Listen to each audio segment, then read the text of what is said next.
요한일서 2장 18절부터 23절까지 말씀을 영상과 또 성경을 직접 찾으셔서 함께 낭독할 수 있게 바랍니다. 다 찾은 줄 알고 있습니다. 시작. 어린이 여러분, 지금은 마지막 때입니다.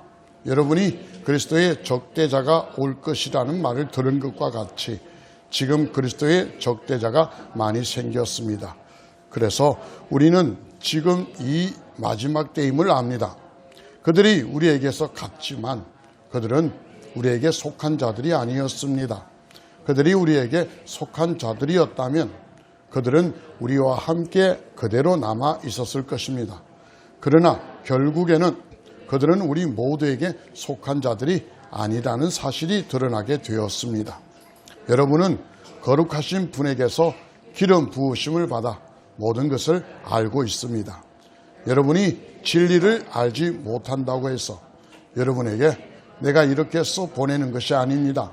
오히려 여러분이 진리를 알고 있기 때문에, 그리고 또한 여러분이 거짓은 모두 진리에서 나오지 않는다는 것을 알고 있기 때문에 이렇게 써 보내는 것입니다.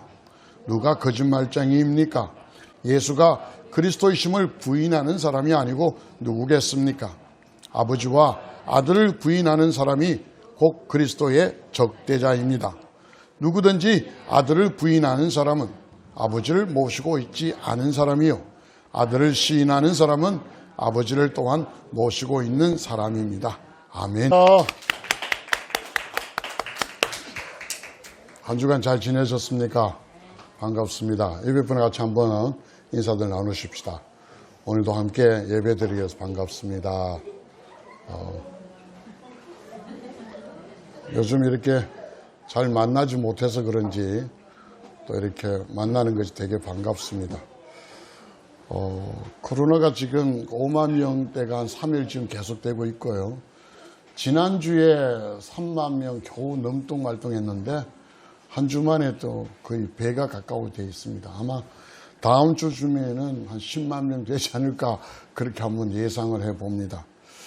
어쨌든 우리 중에도 본인이 걸린 건 아니지만 확진자가 접촉 중에 확진자가 나와서 또 이렇게 가정에서 예배 드리는 분도 있고 또 그렇습니다. 하여튼 근데 본인이 조금 몸이 안 좋다 뭐 그러셔서 지금 예배 가정에서 드린다 하니까 우리는 우리 스스로가 알잖아, 그죠? 근데 이제 모르면서 이렇게 함께하는 사람들이 되게 많습니다. 그런 것만 좀 유의하면 돼요. 오늘 우리가 성경을 읽었는데 제가 오늘 제목을 지금은 마지막 때라는 제목을 한번 달아봤습니다. 오늘 성경 18절에 지금은 마지막 때입니다 라는 구절이 있어서 지금은 마지막 때라고 했습니다. 물론 말씀이 계속 여기에 멈추는 게 아니라 다음 주에도 연결되고 그 다음 주에도 계속 연결이 됩니다. 왜 성경은 지금이 마지막 때라고 했는가? 그 이야기를 우선 앞두고 지금 러시아가 우크라이나를 침공하는 그 날짜가 굉장히 임박했다 그렇게 알려져 있습니다. 여러분 아시는 분은 아시겠지만 러시아와 우크라이나는 과거에 같은 이렇게 소비에트 연방으로 연결되어 있다가 구소련이 해체되면서 많은 동구권의 국가들이 독립을 하게 됐습니다. 그래서 그 중에 하나가 우크라이나인데요. 뭐 카자흐스탄이고 그때 전부 다 나왔잖아, 그죠? 이 우크라이나가 실제로는 러시아에겐 굉장히 중요합니다. 왜냐하면은 우크라이나 수도가 키예프입니다. 키예프인데 지금의 러시아가 과거에 제정 러시아일 때 키예프 공국으로 시작했습니다. 키예프 공국으로 지금 우크라이나 그 키예프에서 나라가 생긴 거예요. 그러다가 1240년대쯤에 몽골의 침입으로 그네들이 후퇴를 해서 지금의 모스크바에 그들이 수도를 정한 겁니다. 그래서 키예프 거기가 있는 우크라이나가 원래 그 모국이라고 봐야 되겠죠. 얼마 전에 푸틴 대통령이 책을 하나 지었습니다. 우크라이나와 그리고 러시아는 한 민족이다. 뭐 이런 책을 짓는데 뭐 반대되는 역사학자도 많고 또 뭐 지지하는 여론도 있고 뭐 그렇습니다. 어쨌든 우크라이나가 독립하면서 친서방을 표하자 이 러시아가 굉장히 화가 났습니다. 그래서 우크라이나 밑에 크림반도가 있는데 그 크림반도를 그들이 무력으로 침공해서 차지합니다. 크림반도 밑에는 흑해가 있고 그 흑해는 역시 러시아에서는 부동항이죠. 얼지 않는 그런 항구를 또 이렇게 차지합니다. 바로 2014년에 크림반도를 러시아가 탈환했어요. 세계 여론이 어쨌든 간에 러시아는 그랬고.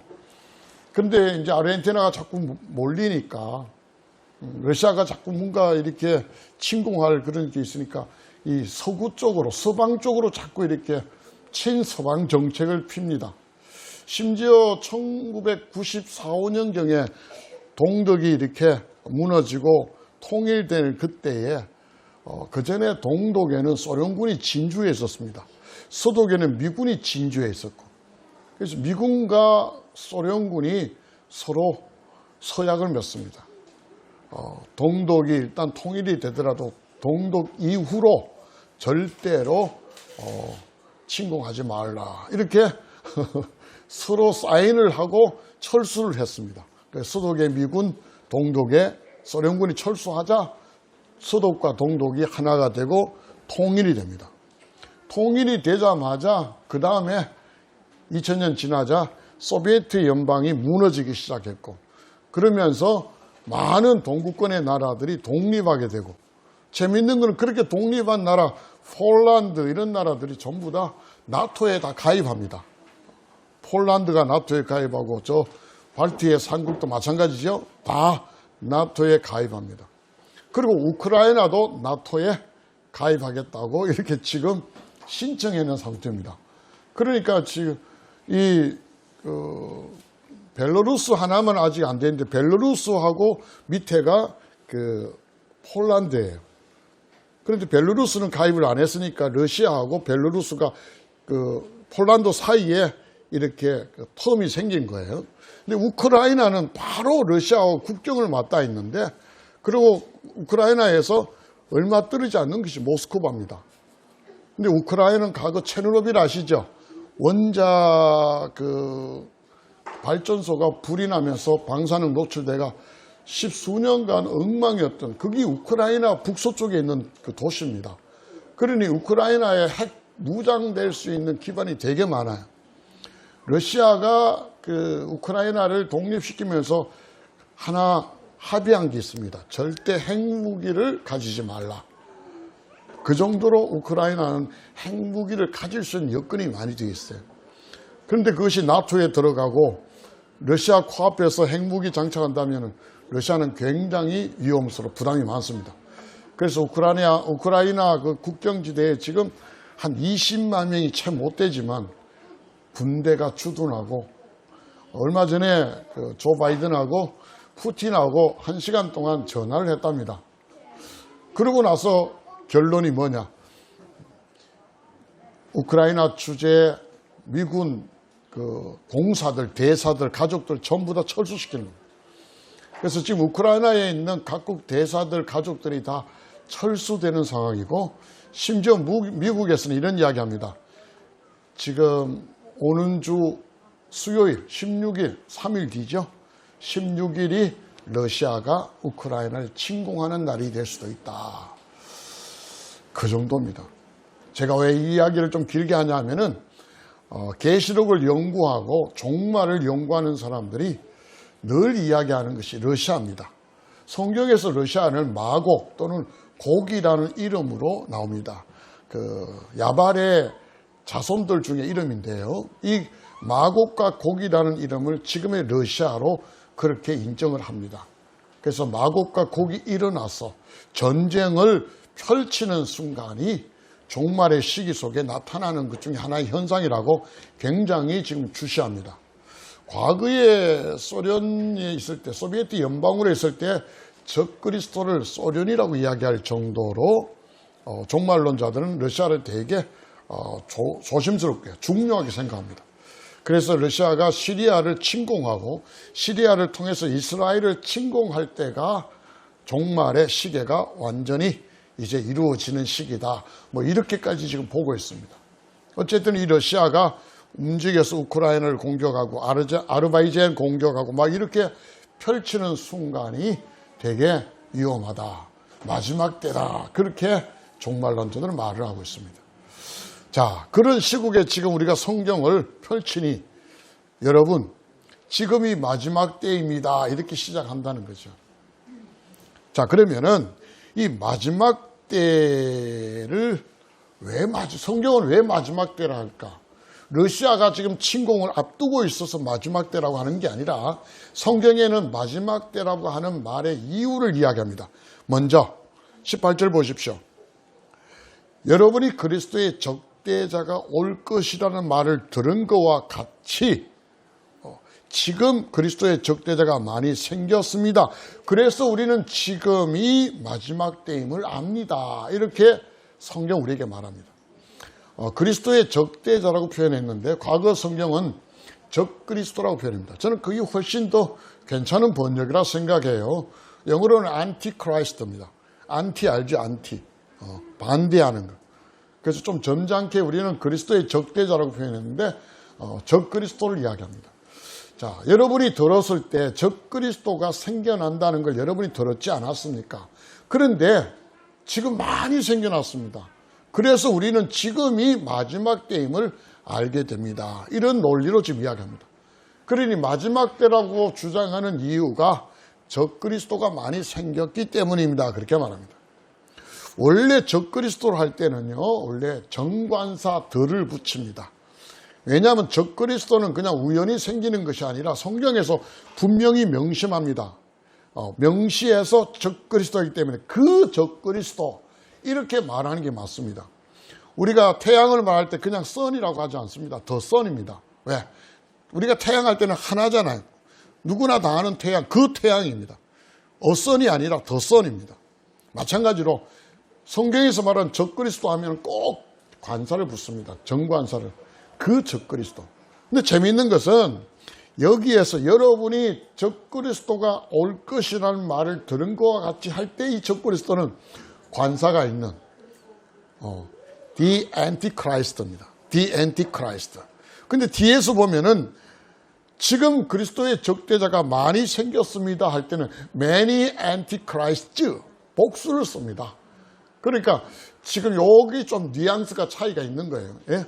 여러분 적그리스도라는 데 차이가 있습니다. 성경에서 말하는 적그리스도는 적어도 마지막 때에 나타날 그 어떤 누군가를 말하는 적그리스도인데 지금 요한서신 1서에서 말하는 많은 적그리스도가 생겼습니다 할 때는 그렇게 예언된 적그리스도가 아니라 적그리스도 비슷한 그리스도에 반대되는 사람들이 많이 생겼다 이런 의미로 쓰는 겁니다. 그러니 뒤에 말하는 많은 적그리스도가 생겼다 할 때 많은 적그리스도는 성경에서 줄기차게 이야기하는 적그리스도가 아니라 거짓 선지자, 거짓 교인 이런 의미로 받아들이면 맞습니다. 거짓 교사. 이렇게 여러분이 생각을 하는 것이 맞다고 생각합니다. 자, 마지막 때에 대해서 한번 이야기하고 그 다음에 적그리스도에 대해서 이야기하고 그 다음에 적그리스도가 어떤 특징을 가졌는가 이야기를 하고 결론을 한번 지어갑니다. 제일 먼저 마지막 때가 뭐냐? 넓게 볼 때는요, 예수님이 이 땅에 오시고 그 다음에 돌아가셔서 부활하시고 성천하신 이후부터 다시 오실 주님, 재림의 예수까지를 마지막 때로 보는 넓은 의미에서 마지막 때입니다. 그리고 좀 좁게 마지막 때를 할 때는 주님이 재림하는 그 시간대 적어도 한 10년 정도 이전부터 7년의 환란이라든지 이런 거 포함한 정말 종말의 시계가 완전히 시작되는 그런 것을 좁게 마지막 때라고 말합니다. 근데 성경에 말하는 적그리스도가 나타나고 이럴 때는 넓은 의미의 마지막 때가 아니라 좁은 의미에서 마지막 때를 이야기하는 겁니다. 실제로 그렇게 여러분이 이해해 주시면 되고, 그러면은 그 마지막 때의 징조가 뭐냐? 꼭 아십시오. 마지막 때의 징조는 적그리스도가 나타난다는 겁니다. 근데 누가 적그리스도냐 모르고 이래 나타나는 게 아니에요. 분명히 알게 됩니다. 제가 지난번에 말씀을 전할 때도 분명히 이야기했죠. 백신에 관한 이야기가 되게 많습니다. 백신, 실제로 많은 의학자들이 또는 의학을 연구하는 사람들이 이 지금의 코로나19, 코비드19 이 백신은 소용이 없다는 이야기를 줄기차게 했습니다. 왜냐하면은 감기의 일종인 이 바이러스는 실제로 백신이 말을 듣지 않는다. 조그마한 변이만 일어나도 그것이 절대 예방이 되지 않는다는 것이 지금 의학계의 정설입니다. 그러니까 지금 보세요. 처음에 나왔을 때 백신 맞을 때 그때 하고 두 번째 맞을 때 델타 나왔을 때 하고 지금 오미크론은 전혀 예방이 되지 않습니다. 그래서 3차를 맞으라고 또 변이가 생기면 또 4차 맞으라고 지금 계속 그럴 판입니다. 그래서 지금 백신을 맞으라고 했던 그 당사자들이 누구냐 잡아서 처벌해야 된다라고까지 지금 이야기할 정도로 백신 무용론을 많이 이야기합니다. 특히 이 오미크론 같은 경우에는 상기도, 호흡을 하는 기도의 윗부분에만 발생하고 하기도나 내려와서 폐 쪽엔 전혀 감염이 되지 않는다라는 게 지금 밝혀진 겁니다. 그래서 오미크론으로 인해서 폐가 망가지는 거 없습니다. 처음에는 폐가 망가졌습니다. 그런데 이것이 점차 변이되면서 상기도 윗부분에만 점막에 인후, 목젖 정도만 아프지 폐로 전이되지 않는다. 그래서 지금의 백신은 오미크론하고 아무 상관없는 거다. 지금 그렇게 이야기를 하고 있습니다. 그런데 저는 가만히 생각해 봤습니다. 왜 이것이 지금 이렇게 우리에게 백신 방역 패스라는까지 하면서 되어졌나 가만히 생각하니까요. 앞으로 이 적그리스도가 나타났을 때에 666이라는 그런 사인을 받고 안 받고 이런 것들에 대한 연습이 아니었나 그런 생각을 해봅니다. 여러분 방역 폐쇄 당할 때 식당에도 못 들어갈 때 그래서 맞은 사람이 있습니다. 제가 아는 지인도 있습니다. 안 맞고 있다가 뭐 어떻게 카페에 가도 이걸 해야 되니까 할 수 없이 방역 맞은 사람이 있어요. 그런데 성경에 말하는 666도 마찬가지입니다. 666이 없으면 삶을 살 수가 없어요. 사고 팔 수가 없다고 말할 정도는 성경에 그렇게 분명히 명시되어 있습니다. 이게 뭐냐면 이게 바로 방역 패스 아닐까요? 이런 것들이 우리의 삶 속에 지금 연습되고 있어요. 이게 없으면 얼마나 불편한가. 나중에 666은 분명하게 우리의 의지로 받거나 안 받거나 분명히 결단할 때가 옵니다. 그것이 666. 내가 아니라고 생각하고 받았는데 그게 666이었다. 하나님 억울합니다. 이런 이야기 안 나옵니다. 분명히 압니다.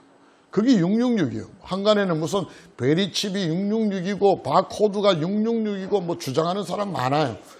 그러나 그렇게 뭐 아리송 다리송하게 666이 아닙니다. 분명하게 알게 될 것이다 라는 게 제 주관적이고 개인적인 소견입니다.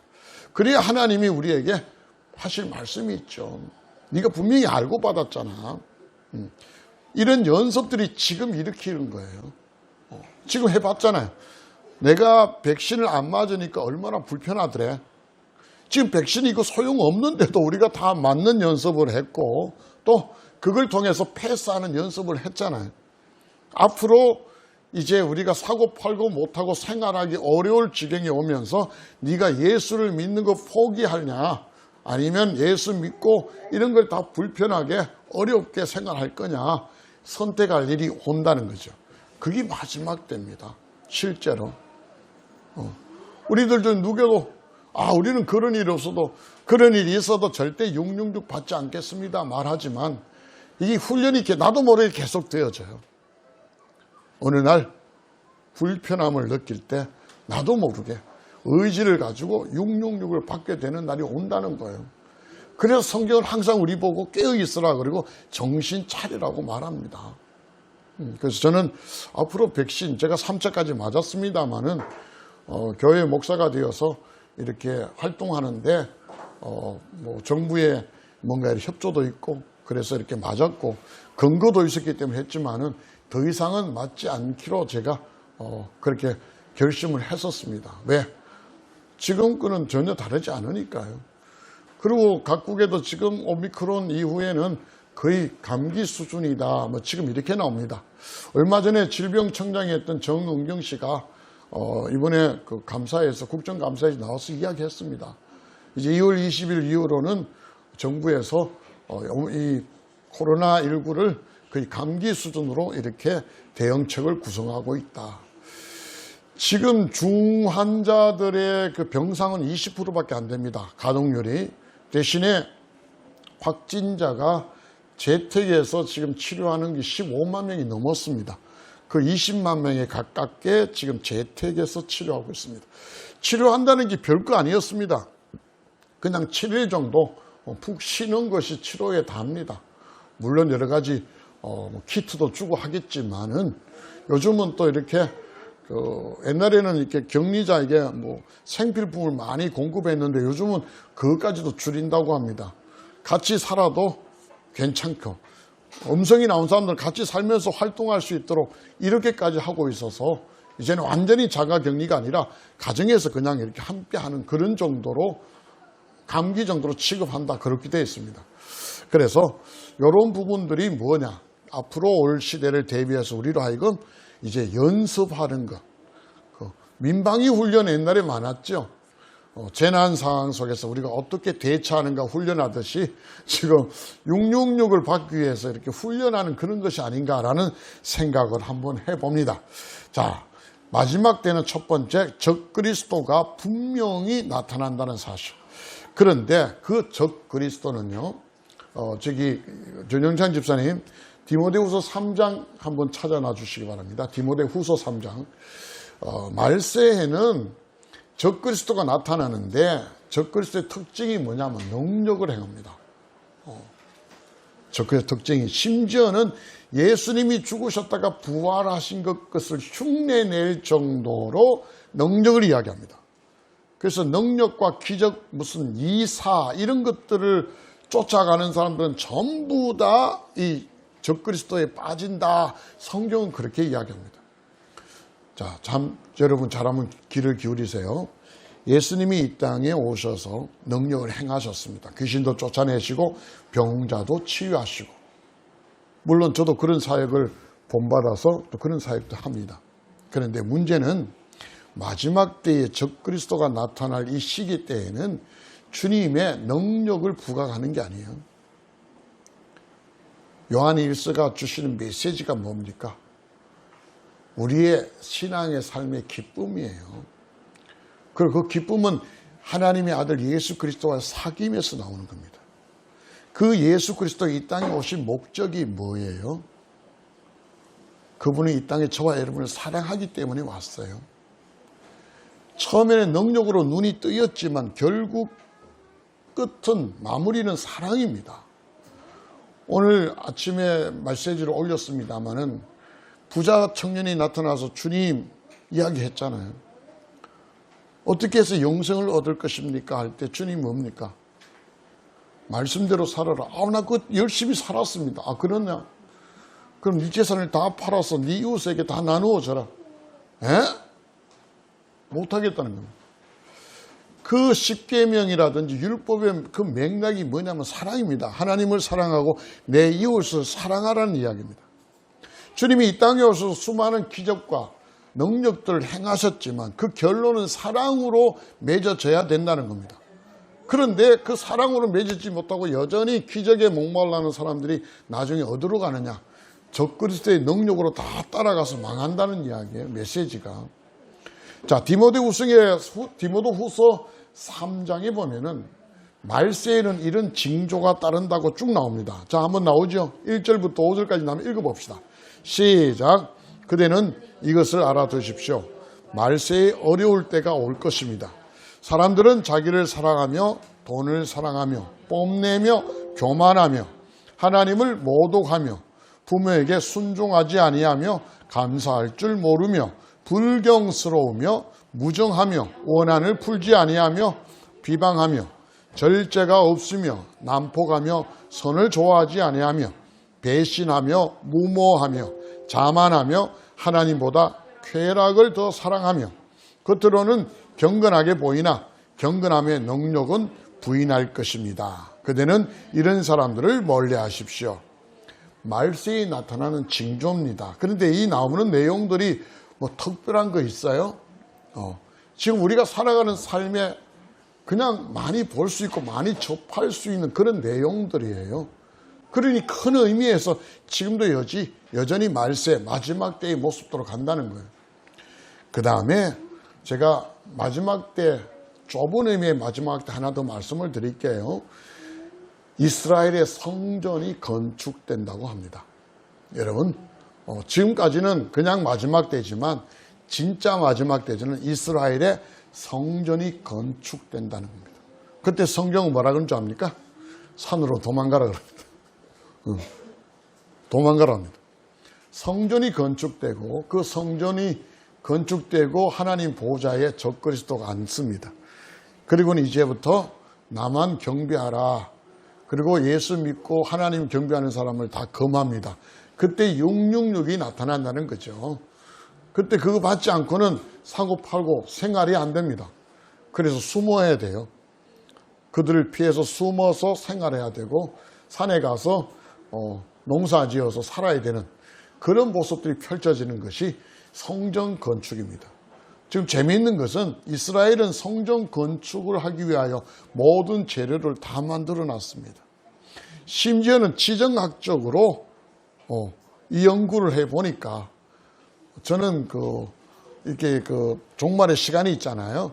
지금 이스라엘의 성전 자리에 이슬람교의 모스크 사원이 있습니다. 그걸 가리켜서 황금돔이라 그래요.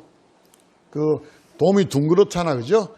황금색 칠한 돔이 지금 있어요. 거기에 들어가면 이슬람 교도들이 전부 다 이런 의자들이 없죠. 그들은 늘 땅바닥에 무릎 꿇고 앉아서 절합니다. 그런 알라를 믿는 이슬람 교도들의 성전이 거기에 있습니다. 그러니까 남아있는 것은 그 터가 높단 말이에요. 터가 높아요. 그게 옛날에 모리아산입니다. 그게 바로 옛날에 아브라함이 이삭을 자르고 죽이려고 했던 그 자리가 그 산의 자리예요. 참 재밌죠? 그 자리입니다. 그리고 그 자리가 바로 또 우습게도 성경에 여러 가지 많은 것이 이렇게 연결되어 있는데 그 자리에 높은 자리니까 옹벽을 세우고 성전을 지었는데 그 옹벽만 지금 남아있고 성전은 다 무너지고 모스크 사원이 지금 세워져 있습니다. 그래서 지금 유대인들은 그 옹벽이 솔로몬 시대에 세워졌던 옹벽입니다. 거기에 머리를 대고 부딪히면서 계속 울면서 기도합니다. 저희들의 성전이 세워지게 해달라고. 그래서 그 벽을 통곡의 벽이라고 합니다. 여러분이 지금이라도 성지 여행을 가보면 수많은 사람들이 이 모자 하나 쓰고 있잖아요. 유대인들이 검은색 자기 고유의 복장을 하고 정말 빽빽해요. 벽에 어떻게 틈이 없을 정도로 들어붙어서 머리 맞대고 그들이 기도를 합니다. 울면서 성전 세워달라고. 그래서 저는 어떻게 저 모스크 사원이 부서지고 성전이 세워질까? 도저히 이해가 안 돼요. 왜? 그거 부수면은 중동에 있는 이슬람 국가들이 가만히 있겠어요? 그런데 지금 기사가 나온 데 보니까 그 자리가 진짜 성전의 자리가 아니다라는 거예요. 거기에서 조금 떨어진 것이 진짜 성전의 자리래. 그리고 지금 유대인들 중에 지금 12지파의 모든 사람들이 피가 다 섞여가 몰라 지금은. 왜? 그 나라들이 그 나라로 있지 못하고 전부 다 디아스포라라고 세계에 다 흩어져 살다가 지금 모여들었기 때문에 가문이 정확하게 없어. 그러니까 성전을 세우되 제사장이 있어야 돼. 대제사장이. 이 아론의 피로부터 이르와 레위 가문을 해가 대제사장이 만들어지는데 이분의 그 핏줄로 찾아서 유전자로 DNA까지 검출해서 대제사장 반열을 찾아냈다는 거예요. 자 보세요. 모든 건축물이 준비가 돼 있어. 그 자리까지 그 자리가 아니고 다른 자리까지 고정되어서 만들어졌고 대제사장 핏줄까지 다 세워졌어. 이거 성전 짓는 걸 금방 짓는다는 거예요. 적그리스도가 나타나면 분명히 짓는다는 거예요. 아시겠어요? 그리고는 그 자리에 내가 하나님이다 하고 예수 믿는 모든 그리스도인들을 핍박하고 못 믿게 만들고, 이게 종말로 들어가는 이야기다. 이해되시죠? 자, 마지막 때는 이 정도로 이야기하고요. 성전 건축 굉장히 중요합니다. 자, 그럼 적그리스도에 대해서 한번 이야기합시다. 엔티크라이스트. 성경에서 말하는 적그리스도는 어떤 인물인가? 지금 말하는 적그리스도는 뭐 부활을 능력을 나타내고 뭐 여러 가지 계시록에도 많이 나와 있는데 그 적그리스도가 아니고 거짓된 그리스도인, 이렇게 우리가 생각하자고. 그래서 하나님 말씀에 의하면은 처음에는 교회에 속해 있었다. 19절에 나오죠. 그들은 우리에게서 나갔지만, 우리에게서 went out이라고 씁니다. 우리에게서 나갔지만, 그냥 갔지만 해도 됐지만 나갔다는 이야기.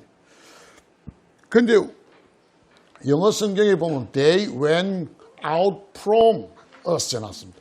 우리에게서부터 나갔지만 우리에게 속한 자들은 아니었다, 이렇게 말합니다. 그들은 우리에게 속한 자들이 아니었다. 다시 말하면은 성경에서 말하는 거짓된 크리스찬들의 특색이 뭐냐면 한때는 그리스도인이었다, 한때는 교인이었다라는 이야기입니다. 그러나 지금은 교인이 아니다, 이렇게 지금 긍정적으로 말합니다. 한때는 교회 다녔어요. 집사도 되고 장로도 되고 목사도 됩니다. 근데 지금은 그런 것이 없습니다. 없으면서 자기가 기독교의 교리를 가르칩니다. 성경을 이야기합니다. 지금은 교회 다니지 않지만 성경을 이야기하고 성경을 가르칩니다. 그것이 오늘 말하는 거짓된 그리스도인이다, 이렇게 말합니다. 이런 사람을 가리켜서 뭐냐면 사이비 교인이다. 사이비라고 합니다. 사이비는 뭐예요? 사이비는 비슷하지만 아니다는 거예요. 사이비가 그 말입니다. 비슷하지만 아니다. 그런 이야기입니다. 그 다음에 또 하나, 이단. 처음은 같은데 요즘 말한 내용은 그래요.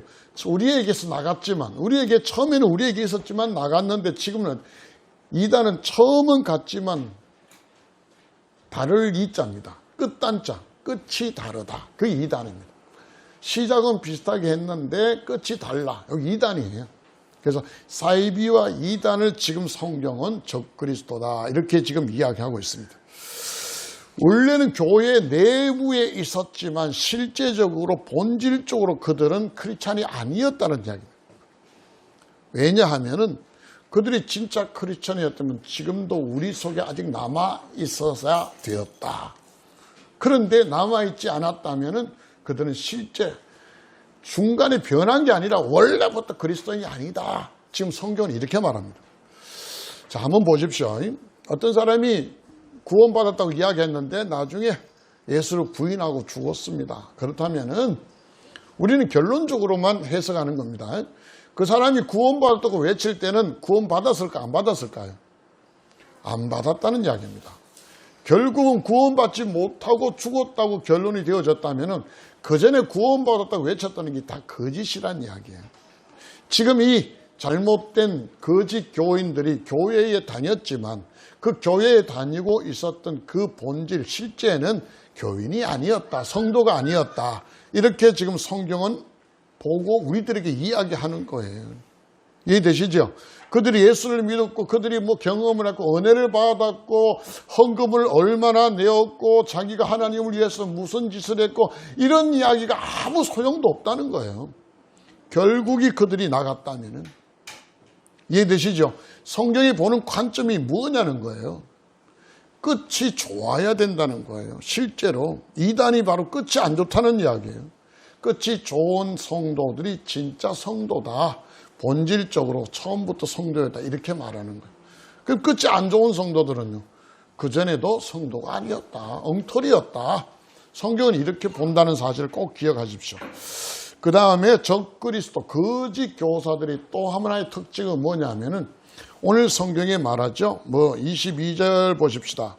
22절 보면은 그들은 거짓말장인데 어떻게 거짓말장이냐면 예수님을 부인합니다. 예수님을 부인합니다. 예수님 뭘 부인해요? 그분이 성령으로 잉태되어졌다, 이런 거 부인합니다. 어떻게 성령이 잉태돼요? 그건 아니야. 이렇게 이야기하는 거. 이런 것들이 전부 다 적그리스도다. 그렇게 지금 이야기합니다. 그 다음에 예수 그리스도 아들을 부인하는데 이 아들이 메시아라는 걸 부인합니다. 예수는 구원자가 아니야. 그냥 좀 괜찮은 분이야. 뭐 이 정도 이야기하죠. 심지어 영지주의자들은 예수의 인성이나 신성 둘 중에 하나를 부인합니다. 심지어 신성을 부인하는 이론이 뭐냐면 어떻게 하나님의 영이 인간에게 올 수 있느냐는 거예요. 아니야. 예수는 잠시 빙이 되었어. 하나님의 영에 잠시 빙이 되었다가 예수가 죽을 때 떠나가신 거야, 영이. 예수는 그냥 죽은 거야. 인간으로 죽은 거야. 이렇게까지 이야기합니다. 신성, 인성 이런 걸 다 거부해요. 이런 사람들을 전부 다 오늘은 엔티크라이스트다, 적그리스도다 그렇게 말합니다. 지난번에 제가 설교 때 도울 김용욱이라는 사람에 대해서 이야기했습니다.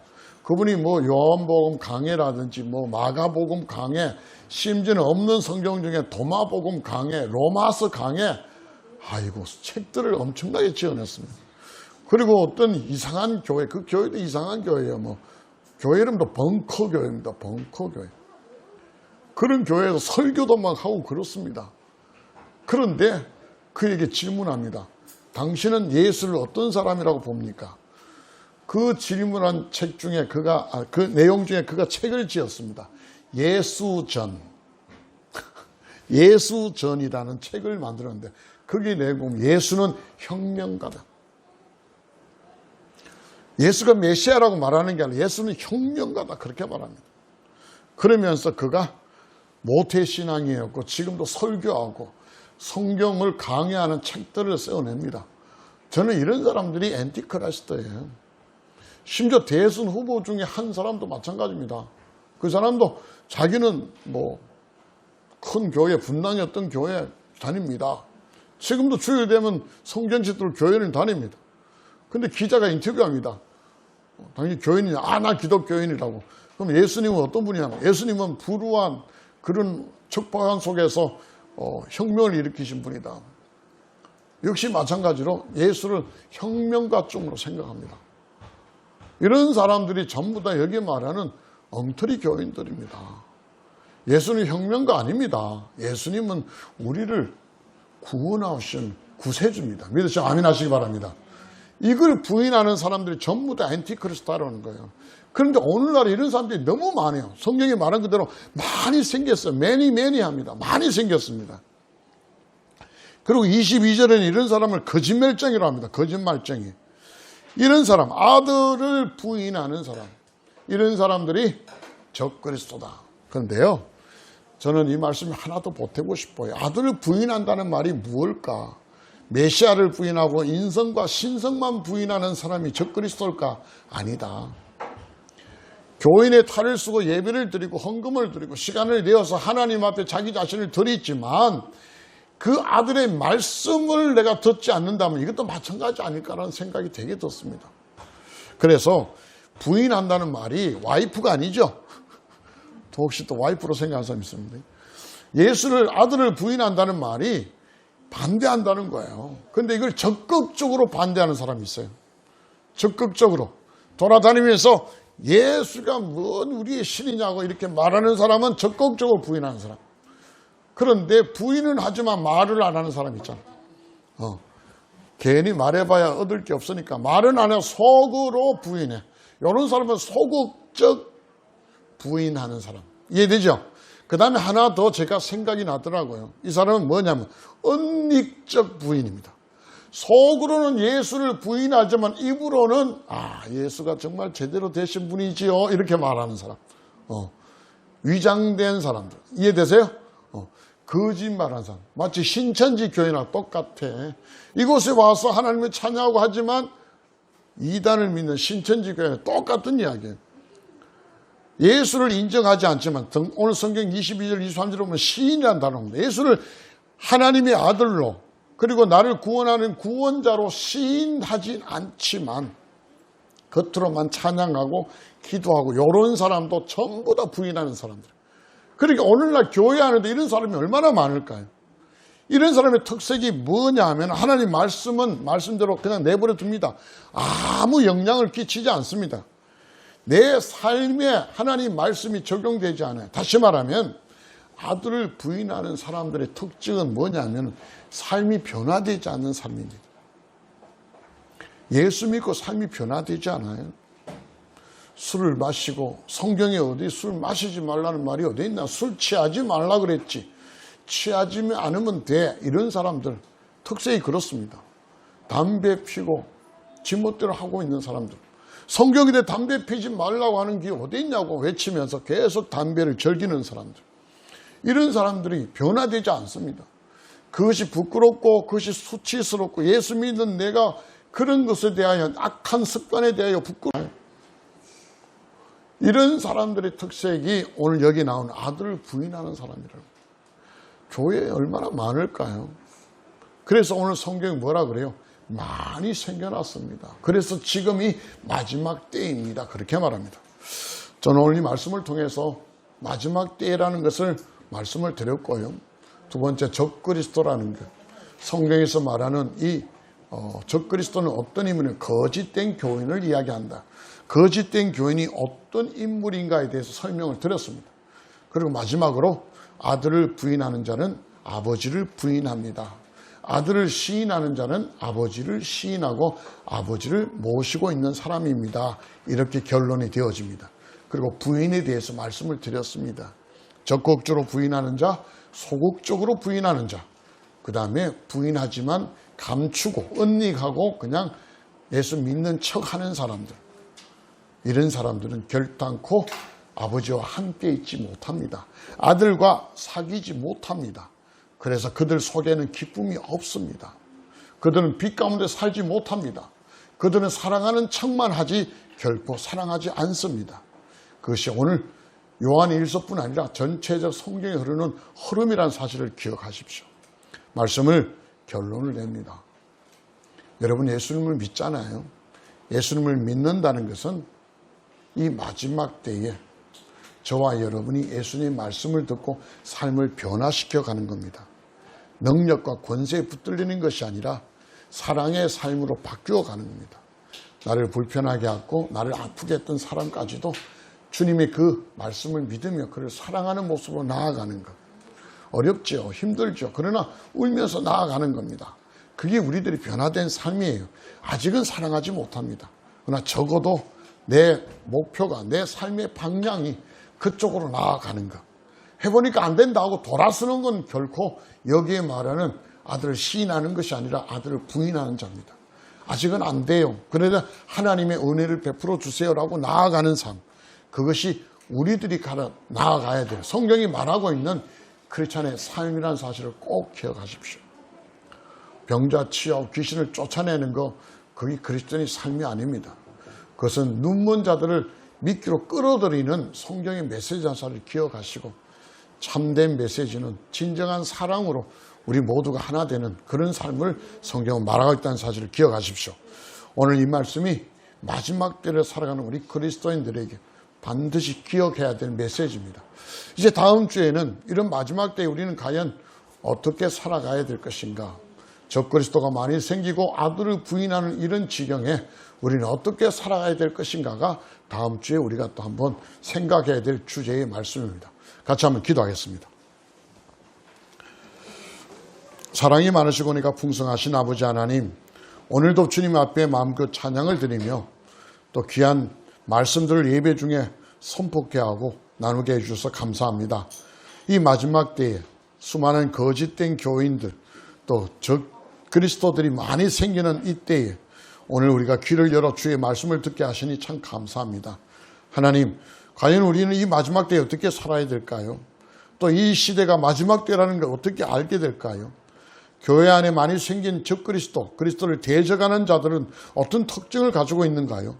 오늘 함께 말씀을 나누었습니다.